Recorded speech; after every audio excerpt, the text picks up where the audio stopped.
Es un festival interdisciplinar y del cual también han salido futuros proyectos culturales muy interesantes.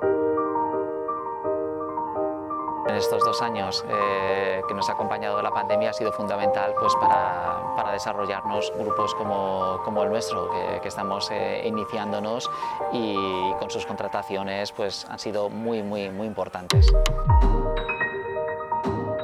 Una cosa que yo también valoro de esto es el concepto de festival, porque claro, como músicos, el ir a tocar a un sitio que no es tu casa implica pues, también pues, moverte por motivos económicos, ¿no? o que te den a conocer, pero algo que también valoro de venir aquí es conocer a otros grupos, ¿no? De estar tocando con otros músicos, con otras formaciones y poder tejer esa red.